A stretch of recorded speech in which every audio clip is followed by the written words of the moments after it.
In this video, we're going to learn how to fix login error in easyJet application. First, you need to make sure that your device is connected to a secure network.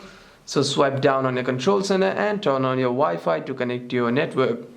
By doing so, you shouldn't be facing any problems regarding your internet. But if you're having problems with the login still, you can simply go to settings, scroll down and click on general, click on iPhone storage, and scroll again to navigate yourself to the easyJet application.